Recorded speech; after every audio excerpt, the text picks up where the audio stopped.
This is Democracy Now!, democracynow.org, The War and Peace Report. I'm Amy Goodman. And I'm Nermeen Sheikh. Welcome to our listeners and viewers around the country and around the world. The head of the U.S. Senate Intelligence Committee announced Wednesday it's reached the conclusion that Russia interfered in the 2016 U.S. presidential election. This comes as CNN reports a number of Russian-linked Facebook ads specifically targeted Michigan and Wisconsin, two states crucial to Trump's victory in November. Republican Senator Richard Burr said his committee was still examining evidence to determine if there was any collusion between Moscow and the Trump campaign. Any determination on collusion or Russia's preferences. If we used solely the social media advertising that we have seen, there's no way that you can look at that and say that that was to help the right side of the ideological chart and not the left, or vice versa. They were indiscriminate. President Trump has called allegations of campaign collusion with Russia a hoax. Meanwhile, the Justice Department is pursuing a separate probe under Special Counsel Robert Mueller. Well, for more on Russia and Trump, we recently spoke with award-winning Russian-American author and journalist Masha Gessen. Her new book is titled The Future is History: How Totalitarianism Reclaimed Russia, and has just been shortlisted for the National Book Award. It looks at why democracy failed in Putin's Russia and how the country descended into a more virulent and invincible strain of autocracy, all in the space of a generation. Masha Gessen's book is a warning to the United States today. In many of her articles, she points to the similarities between Trump and Putin and has repeatedly warned of the threat of autocracy under a Trump presidency. 2 days after Trump's stunning electoral victory, she wrote an article for the New York Review of Books headlined "Autocracy: Rules for Survival," which was widely circulated on social media, received over 1 million views. Masha Gessen is a visiting professor at Amherst College, a regular contributor to the New York Review of Books and the New York Times. Her previous books include the bestseller The Man Without a Face: The Unlikely Rise of Vladimir Putin.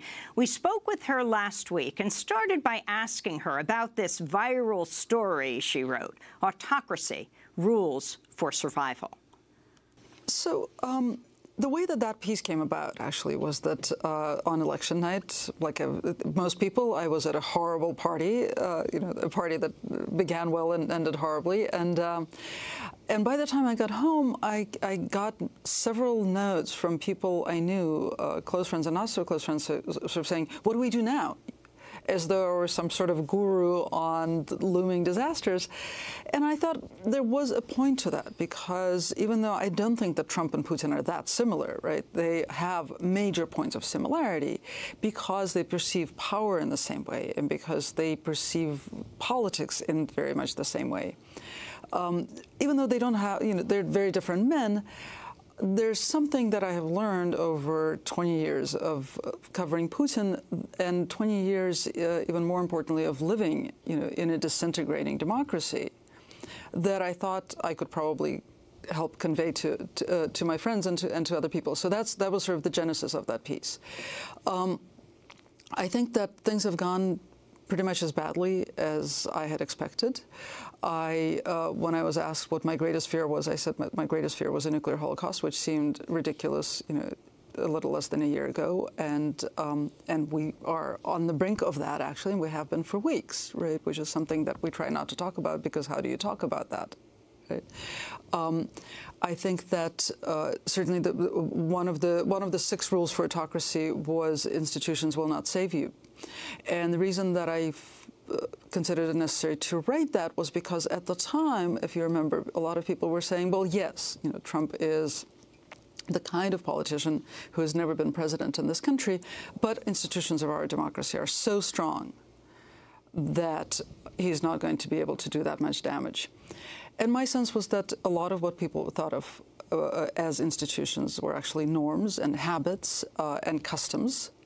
But even formal institutions are actually not designed to stand up to somebody who is dealing with them in bad faith. And that's what we have observed. And we have observed institutions failing to keep a check on Trump in many ways.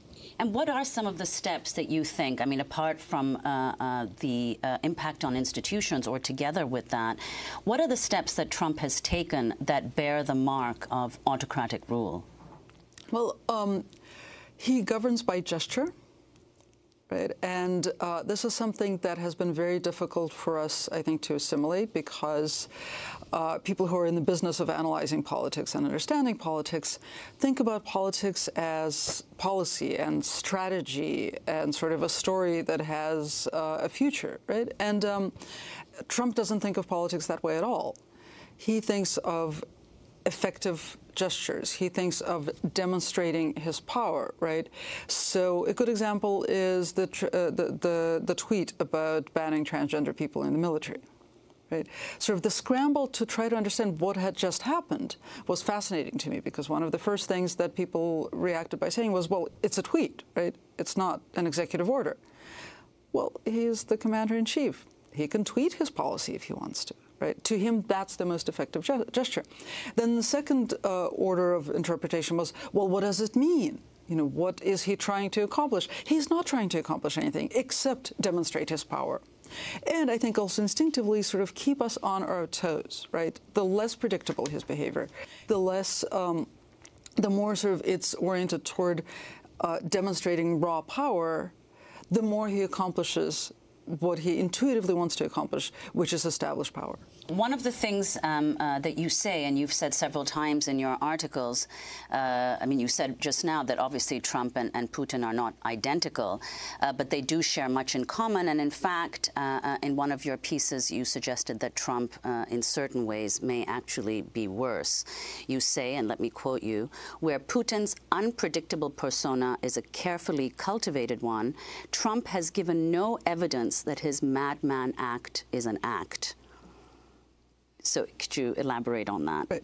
So for many years, Putin established what he thinks of as power, which is basically being feared, by demonstrating to other world leaders that he will stop at nothing. Right? So in that sense, for example, his invasion of Ukraine, which, again, a lot of people have tried to interpret in sort of conventional strategic terms, you know, Russia is interested in Ukraine for this, that, or another reason, and that doesn't hold up because it's a losing war, it's an extremely expensive war, it's an extraordinarily expensive and pointless occupation in Crimea. But it does something very important, and it continues to do it as long as Putin stays in Ukraine, which is that it shows that Putin will do the inconceivable, right? He will do things that, even as he is doing them, continue to be absolutely shocking, so shocking that we can't really imagine that. And that is a message that he's sending both to his people in Russia and to world leaders, right? And so. Sort of the conventional wisdom on Russia has consistently, under Putin in the West, moved toward the containment and just, you know, let's not poke the Russian bear because the Russian bear will stop at nothing, right? And Putin does think that that's power. As long as Russia is feared in the world, then he has established Russia as a great world, reestablished Russia as a great world power. So now we have Trump, who keeps doing shocking things on the world stage, like threatening to obliterate North Korea, right? Which is just as much, it seems as much of a madman act as what Putin has done. And basically has one-upped Putin's game, except that if for Putin it's at least partly strategic, right? Not that I think he has any sort of moral limitations on his actions, but to him, doing the unimaginable is always a power play. I think for Trump, nothing is really unimaginable. I mean, he perceives the world in exactly the terms that he puts out in his tweets. He thinks that standing up to North Korea is probably equal to threatening it with obliteration, and you know, we're lucky if it continues to be just a threat. I wanted to go to then the normalizing of Trump. You've got Trump himself and his statements. And something that you continually talk about is the very serious issue of normalization. Now, the media in the United States has become more oppositional than usual, to say the least, or maybe for the first time oppositional when it comes to Trump, because he directly called them out. He talks about the failing New York Times, fake news, CNN, and he calls reporters by name. So they are defending themselves, and they tend to sound a little like Democracy Now! You know, independent media is essential to the functioning of a democratic society, they say. But that's true on a number of issues, like they're talking about him being a liar. They're willing to say that. Interestingly, they weren't quite willing to say that George Bush was a liar when it came to weapons of mass destruction. But I wanted to go to the areas where there isn't that kind of questioning. And that is, on the one hand, climate change. When it comes to the nonstop coverage of hurricanes, almost no mention of climate change, not just in Fox, but in MSNBC and CNN. And then the issue of war and bombing. The night that the United States bombed that Syrian airfield, when a number of reporters and commentators said, now Trump has become president, or the day in Afghanistan he dropped the largest non-nuclear bomb in the history of the world, the Moab, the mother of all bombs. But let's go back to Syria. Now, we're not going to Fox. We're going to MSNBC, when anchor Brian Williams referred to the Pentagon video of the U.S. missiles fired at Syria, referred to it as beautiful 3 times in 30 seconds. We see these beautiful pictures at night from the decks of these 2 U.S. Navy vessels in the eastern Mediterranean. I am tempted to quote the great Leonard Cohen, I'm guided by the beauty of our weapons. And they are beautiful pictures of fearsome armaments making what is for them a brief flight over to this airfield. What did they hit?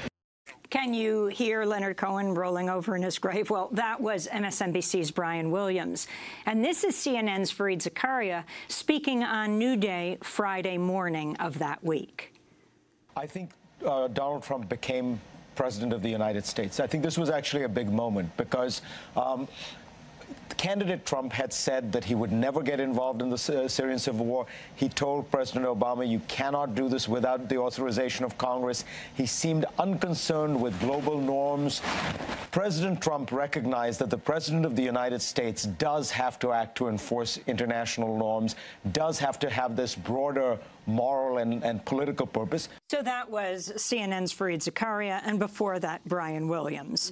Masha Gessen.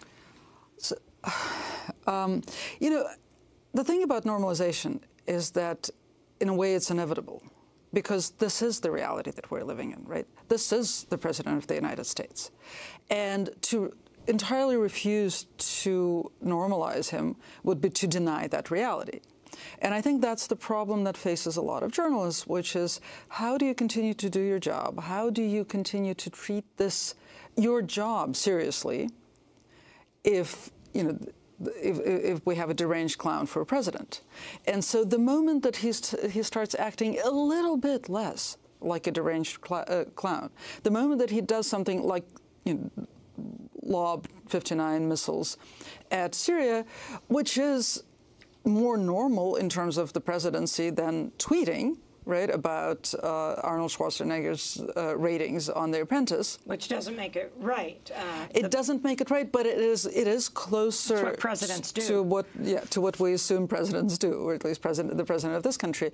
And, you know, the spectacle of this country going to war is more. So we're more accustomed to it, and journalists are more accustomed to covering that than they are to covering presidents acting like small children throwing a tantrum on Twitter. And so at that moment, you know, what Fareed Zakaria says, I think, or what Brian Williams is doing is expressing his own relief at feeling for at least 7 minutes like he can comprehend the reality that he's called upon to interpret. But isn't there also an element here of the major problem for establishment journalists, especially when it comes to war? And it's not only around Trump. It's just that they didn't respond to Trump any differently, that they circle the wagons around the White House when it comes to war. Oh, absolutely. I mean, it's But that, that is normal. That is normal in American journalism. This is actually not new to us, right? What's new is plugging Trump into that role. And the thing is, I think, in his sort of television feedback loop, he's learning some important lessons. He looks his best when he goes to war. The way that the picture on television changed from the day before missiles were fired at Syria to the day they were fired was absolutely extraordinary. The day before in fact, the day before I was at Lincoln Center in New York during an interview with Nikki Haley, who was literally laughed off the stage. And then the following day, there she was on television, being interviewed one-on-one, and suddenly, sounding like a stateswoman, right? And there was a lot of one-on-one with Trump officials that day, and especially with Nikki Haley, which there hadn't been for weeks leading up to it. There had been talking heads with usually one Trump supporter and 3 or 4 more intelligent people. And all of that was like gone from the picture the moment missiles were fired at Syria. And that I think is a very good lesson for him and what looks good. Well, I mean, apart from that, you've also talked about the way in which the media has responded to his by now extremely well-documented litany of lies. You point in particular, and it's not the only example, of NPR not calling his lies misstatements. So could you talk about what the danger of that is, or what you think the danger of that is? So I think this is one of the ways in which we can really get a chance to sort of re-examine American journalistic practices and assumptions behind some American journalism, which is that it always exists sort of out of time and out of place, right? It's the view from nowhere, which is a thing in journalism, right? In American journalism, translates into pretending that we don't know what came yesterday and we have no idea what's going to happen tomorrow.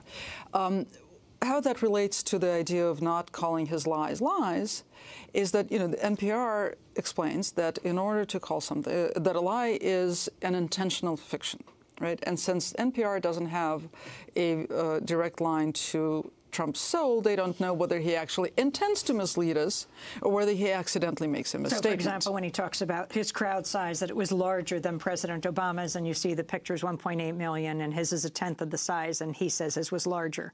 So, because NPR doesn't have a direct line to, his brain, they don't know how he's perceiving the picture. Maybe he's just seeing more people in that picture. Look, I mean, it's absurd, right? But I think it communicates something very important, which is that basically NPR says we're going to insist that every time it happens, it's like it's never happened before. Because the only way that you can claim that he has perhaps accidentally misstated facts is if you don't remember that he did the exact same thing 5 minutes ago and 10 minutes ago and 10 days ago and 10 years ago, right? And that, that's a real sort of abdication of responsibility to engage with the reality that they're supposed to cover. Oh, award-winning author and journalist Masha Gessen, her new book, The Future is History, How Totalitarianism Reclaimed Russia. It was just shortlisted for the National Book Award. Back with her in a minute.